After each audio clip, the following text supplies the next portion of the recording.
Welcome to the fourth webinar in this series, What is Experiential Retail? So today we are going to focus on the social experience.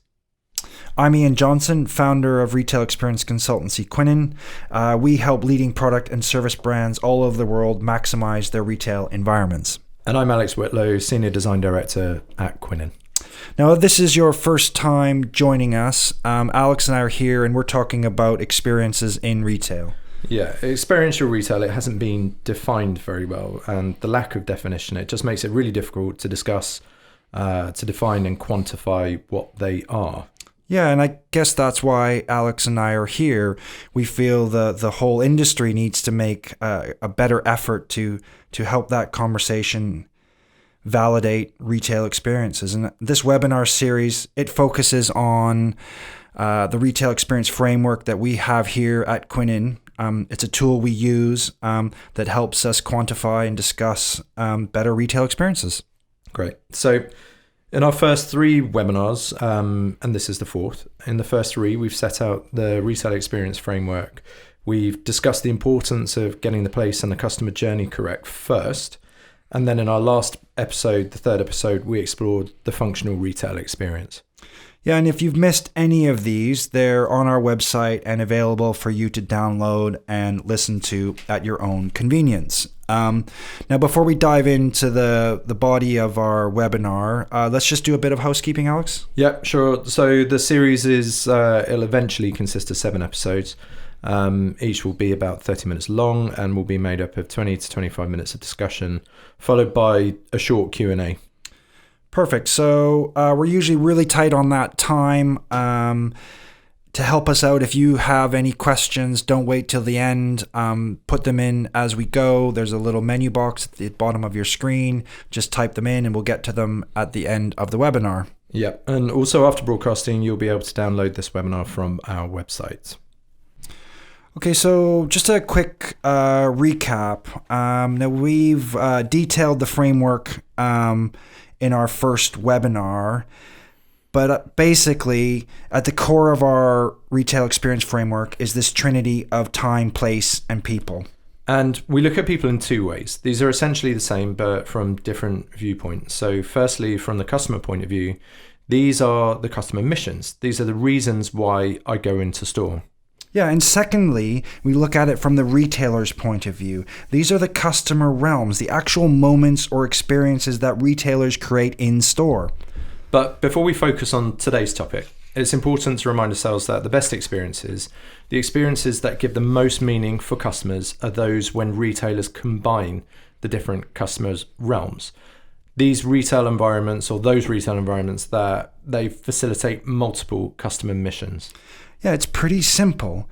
Think about it. The more realms the retailer can include, the more customer missions that they can facilitate, and therefore the better chance the retailer has of creating a more engaging and meaningful experience. Now, in our last webinar, we spoke about functional missions, and functional missions, they are quite a bit different from the other 4 missions. So functional missions can exist almost entirely as their own mission, which is singular. People could feasibly have a 100% functional mission.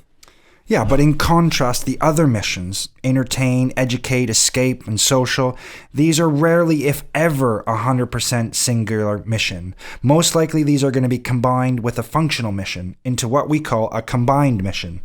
Yeah, so these terms, singular and combined, I just think they demand a bit more explanation to help this conversation. Apply to all 5 of the missions, these terms can really start to help us understand people's approach to their missions. So a singular mission is when the customer sets out to achieve a single focused mission. These are mostly functional missions, and they can be defined by either being specific or general.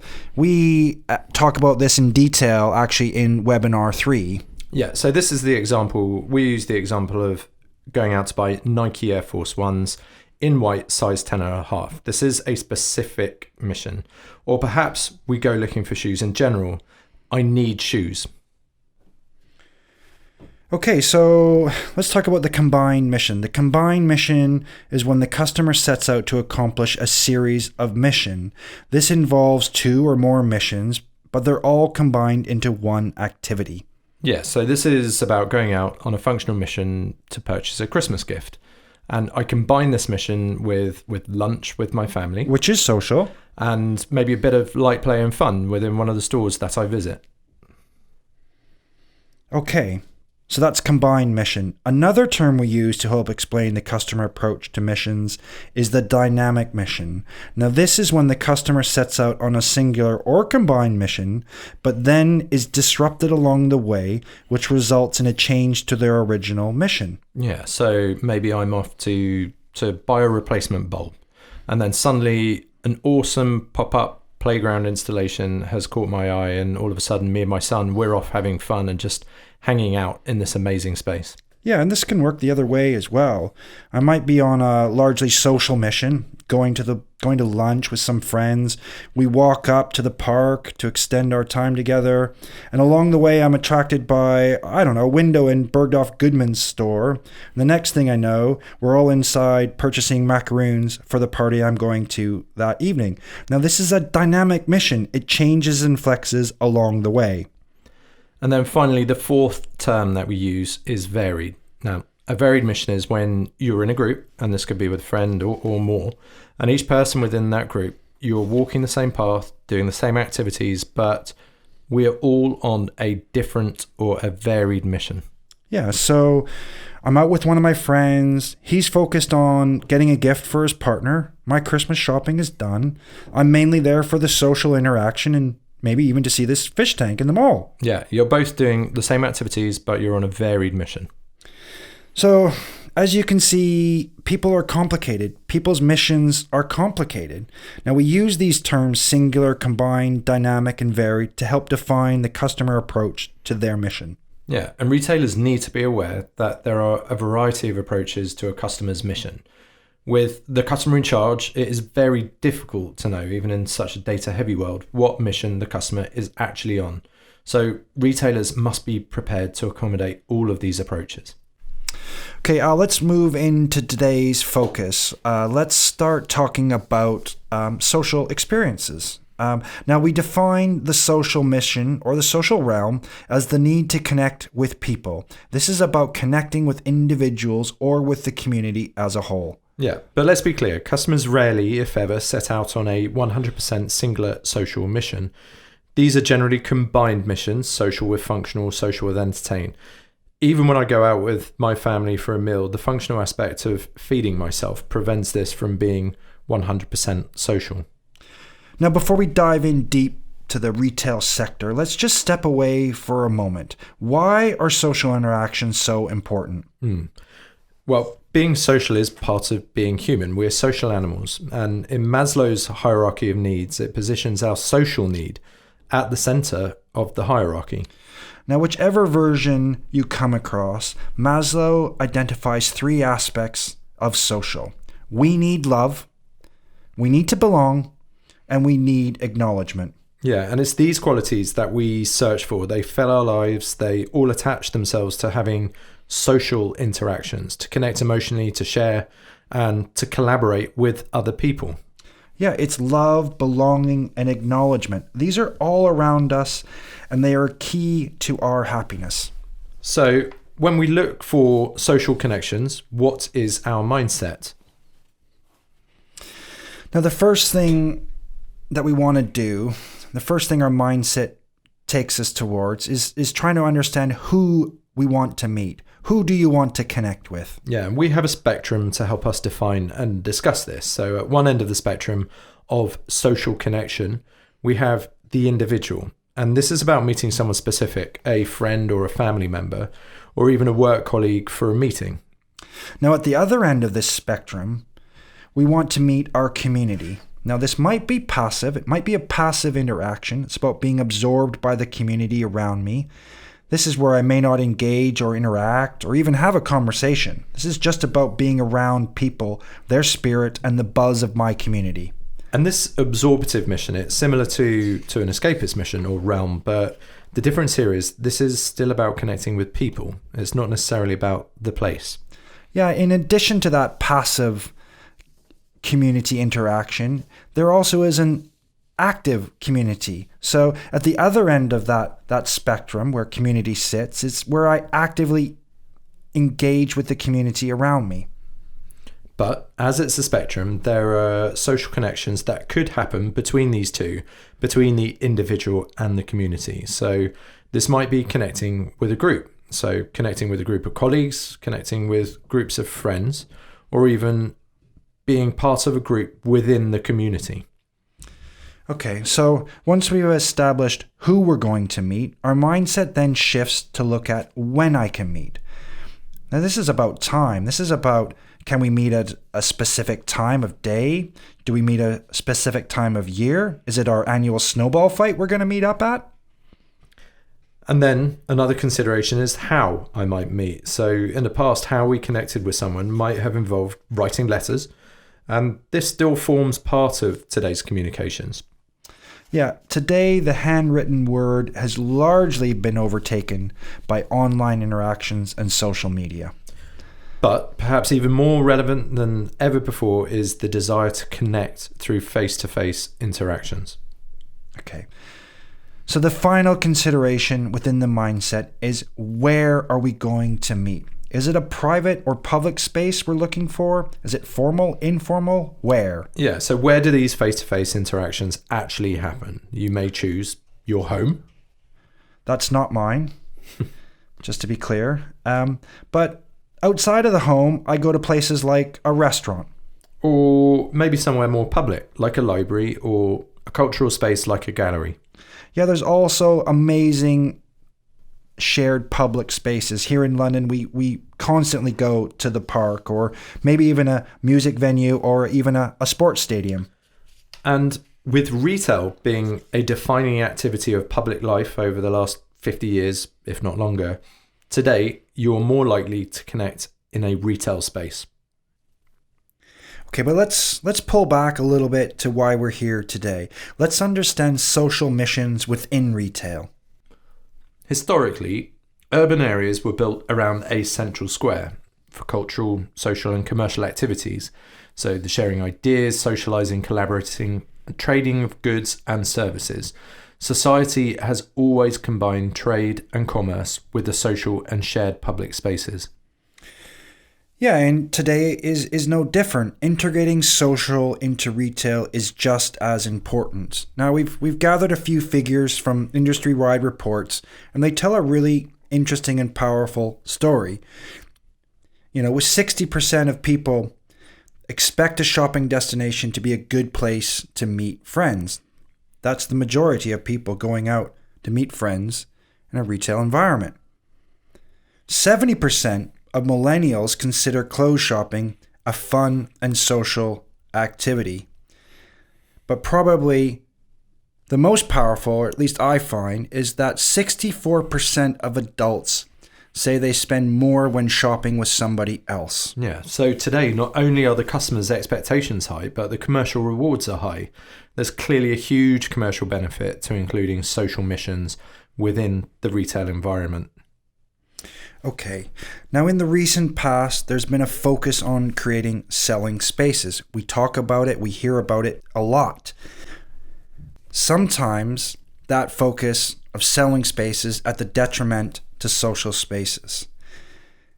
Maximize your floor space, stack them high, sell them cheap. There's always a consequence to that kind of thinking. Yeah, aisles so close you cannot even turn around, let alone stop and spontaneously say hello to a friend or a neighbour that you've just bumped into.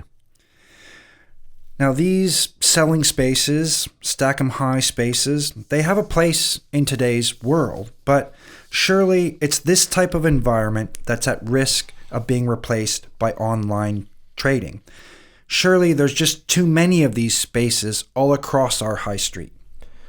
But some places are combining social. Some retailers, they do it well. The modern malls have been incorporating this since their inception back in the 1950s. Yeah, from Southdale Shopping Centre in Minnesota back in the 50s to Westfield, London. Now, malls some might say have lost their way recently, but there's definitely a resurgence in the premium A-star mall. Today, 2018, Westfield London is thriving. Yeah, and Westfields was the first inside shopping mall within London for many years. It was designed around this large common social space that integrated the food and beverage outlets. Yeah, and if you look around this space, you can see that the prime retail units located to this space are taken up by brands like Apple and Nike. They acknowledge the power of being located near these social communal spaces. Right, so today social does exist in some retail. At Westfields, the social community, it lies at the heart of that retail experience. Yeah, and if you look at retail parks and big box retailers, they're starting to realize this as well. Traditionally, they wouldn't have these social spaces, but they're trying to reinvent themselves. And if you look at Walmart's new Farmers Park concept, this really makes a concerted effort to integrate pedestrian walkways and communal breakout spaces. Even town planners are rethinking this. Coldrops Yard here in London and the vision for a pedestrianised Oxford Street in the future, it pushes us towards more cultural, social meeting places where we can people watch and feel the energy of togetherness. Okay, so how can individual retailers bring social into retail stores? Well, today the opportunities to facilitate the social missions, they're quite broad. Designers, retailers, developers, they easily gravitate towards the big, immersive kinds of spaces and environments that change our behaviour and posture to interact more socially. But there are other ways. Yeah, and as you would expect, we have a spectrum to help us define and discuss what kinds of social interventions are appropriate for each brand. Now, at one side of the spectrum, we have the incidental. These are the small gestures, the moments, the props that happen throughout the journey to encourage more social interactions. Sometimes these are activated by staff, but other times they just exist on their own. So, the name on a Starbucks cup, it immediately makes you feel welcomed and that you belong. Even when they get your name wrong, the human interaction that follows, it adds such a high level of social engagement. And this just is not possible with an online experience. Now, thinking about how in-store has stolen something from online is this Amazon's recommendations. Now, when I see these in-store, it clearly reminds me that I'm part of something bigger. It reminds me that I'm part of a wider community. Yeah, even seating located along the journey encourages casual social moments to stop and connect with friends or other shoppers. Now, one of my favorites is how a drink can so easily shift my mindset from a place of a functional mission into a social one. Even the offer of a drink has a huge effect. And all of these are light, incidental social interventions that are led onto the retail environment and can have an impact and create more meaningful in-store experiences. Okay, so at the other side of this spectrum, we have immersive. Now, as Al said earlier, these are about the monumental. These are things that lie beyond the individual fixtures and furniture. These are about the theme spaces that transport you physically and mentally into social interactions. Yeah, so thinking back to our social mindset, where I choose to meet, it can be used to great effect within the retail store. Is the store themed around the home, as Adidas has done in one of its many London stores? This is the Shoreditch store.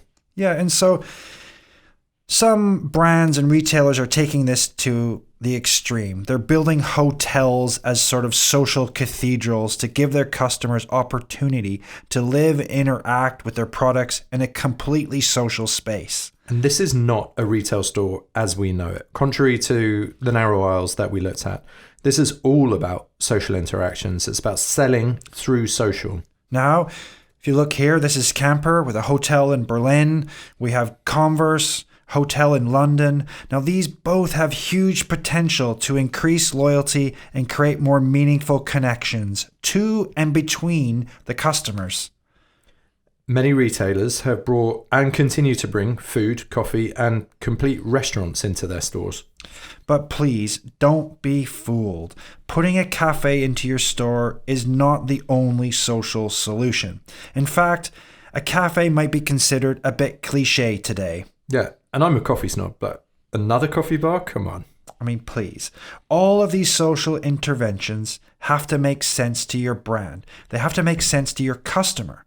Social for social's sake doesn't have any longevity unless it's part of your brand DNA. Yeah, like Rafa. Their clubhouse concept, it's more than a store, it's more than a cafe. It's where the cycling social happens. It's where the Rafa tribe, the community, it's where they belong, and it's where they flourish. And here's another great reference. This is Capital One. Now, they've clearly taken the inspiration from a local library, a public library. We have Gentle Monster, an eyewear store. Now, this uses the notion of an art gallery as the backdrop for these social interactions. Yeah, and Globetrotter, they bring the park into the centre of their Cologne store, not only as a place to try products, but also as a monument to encourage casual wandering and informal interactions. Okay. And of course, many retailers are starting to bring events into their stores. They're using them as music venues or sporting arenas. All of these bring people together. Yeah, so social can be brought into the retail store in many ways and on different levels of intervention. It can be completely immersive or just involve light touches and be incidental. However you do it, make sure you do it in a way that reflects your brand values. So we've just covered some really interesting concepts and ideas. Now, we've gone through them quickly and we don't have much time left, but I think with the remaining time, Al, let's quickly run through our retail experience framework. Yeah, we'll use some examples, some that we wanted to show you how along our customer journey, these social interventions, how they can happen. Okay, let's start with attract at the beginning of our customer journey. Now, attract involves getting the customer's attention. It's about encouraging them to take a closer look. Yeah, so how can social be a part of this? How can social be a part of attract? Well, you can see here this simple incidental gesture of putting a bench in the front of a store. This activates this social mindset. It actually attracts and differentiates itself by stating, we are social. Come over here, take a moment and sit down. And further incidental props like a dog bowl or a buggy stroller lockup, they can all further this kind of social interaction. They highlight the sense of community and the sense of belonging. Yeah, in maybe contrast to that incidental approach, there are more immersive approaches that can be used. Now, the Lounge by telecommunications brand AT&T leverages social cues to identify and attract customers. Yeah, so by showcasing the coffee house through the shop windows and appropriately naming the store, the Lounge, it succeeds by using the comforts of the home or a hangout space to create social interactions. Okay, welcome. Now, this is where a customer is greeted into the store. And this is intrinsically social, so when it is done well, the welcome can set the tone for the entire journey. Now, this is totally appropriate to the brand. Here, David's Tea offers its customers a cup of tea before entering the store. Sharing something, especially food or drink, has such strong social connections. Yeah, and this light, incidental intervention, it could also be considered attract. But what a nice way to continue my in-store journey with a cup of tea in my hand. Okay, wouldn't be fair without referencing Apple, and Apple is famous for its welcome on launch days, but now they're trying to incorporate this incidental activity into the everyday. They're actually looking at scripting and carefully managing all social interactions in store. And of course, this can be delivered digitally to our devices, perhaps not as human and therefore not as impactful, but when we reach out and personalize the welcome, we open this up to be more social. Okay, Discover. Discover has a focus on surprise and delight. This is about customers browsing, exploring, discovering new products and services. And perhaps my favourite of all, because it's so appropriate, the home furnishing retailer West Elm has opened one of the brand hotels that we covered. A hotel fully kitted out with their products. Customers can come and stay and live with different furniture combinations. You cannot get a more immersive way to explore and to discover. And another example, IKEA, here with the dinner party apartment. This is a 2-level kitchen facility, totally fitted out with IKEA products. This immersive environment, customers can actually host their friends and family to a dinner party while exploring products and furnishings from IKEA.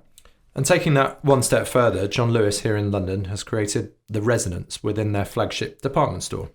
Here, customers can book out the entire flat. It's all furnished with products available to buy in store, and then they can enjoy that with friends and family even overnight.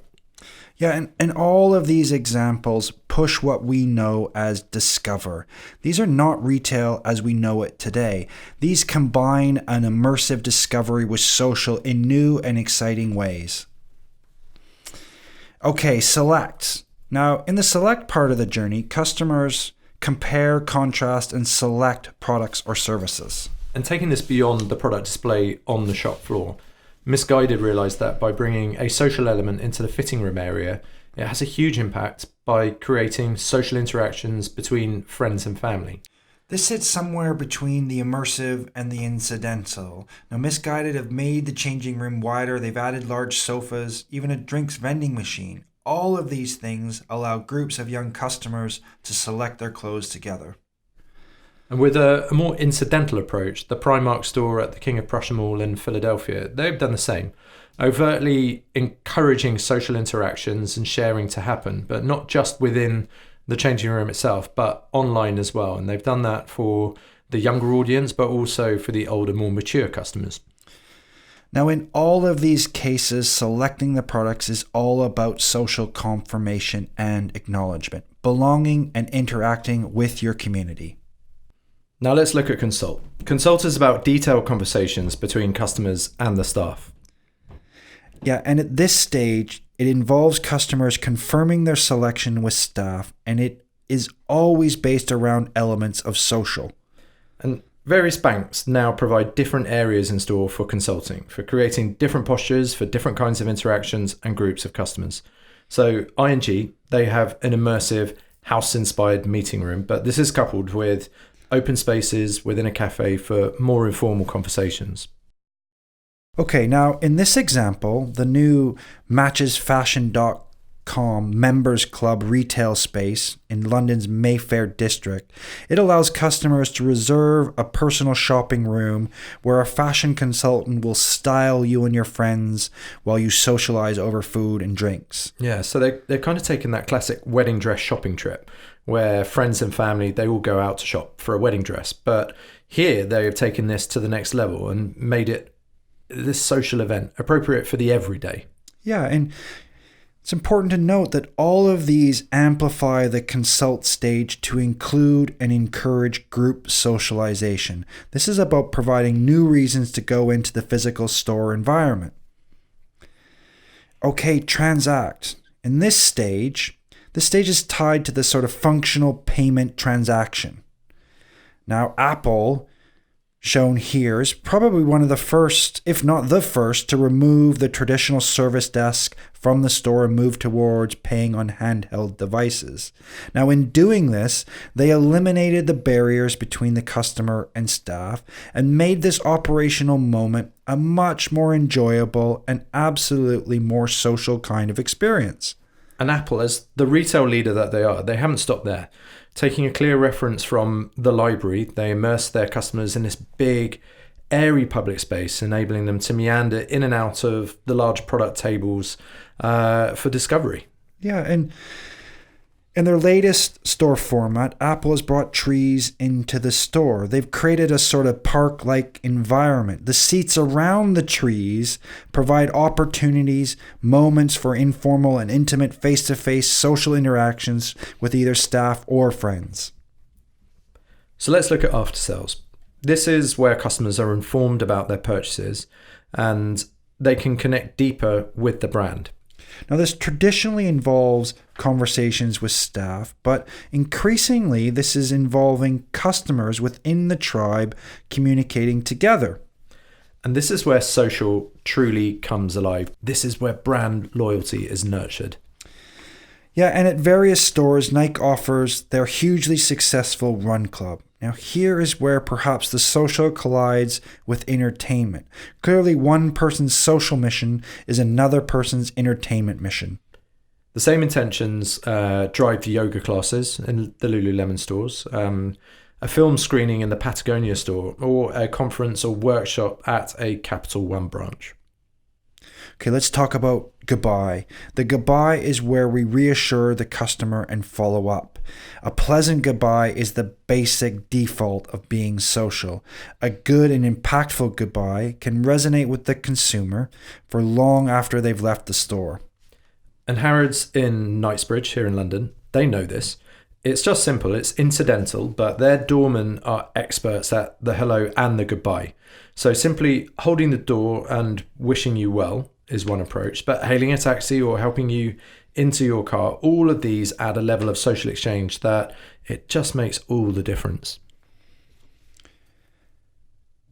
Okay, that's a run through of our customer journey. And it's only by going through the journey in this way we can remind ourselves about how important social is in the retail world. Social is an important part of our lives.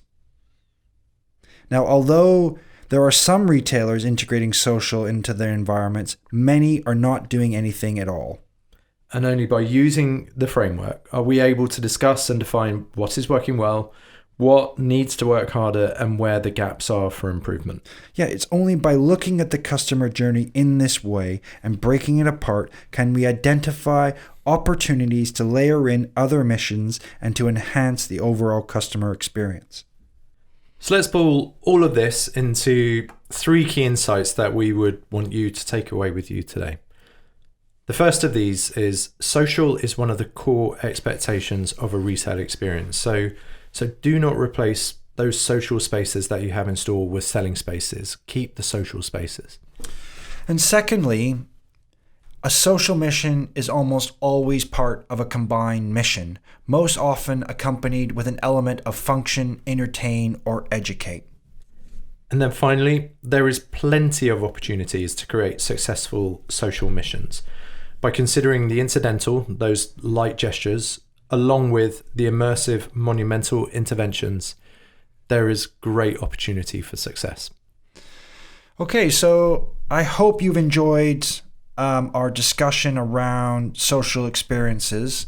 Normally at this time, we answer some questions that you've put to us. Now, team here is telling us that we've run over considerably, Al, so perhaps we just gather those questions and get back to the people through email. I'm really sorry, guys, but we've just run out of time here. Sure, I think that's fine. There are a few questions there, so we'll get back to you within the next week or so. But also within the next week, we'll be releasing details of our next webinar, which is webinar 5, and there we will be taking a deeper dive into the educational experience. But for now, for today, that's all from us.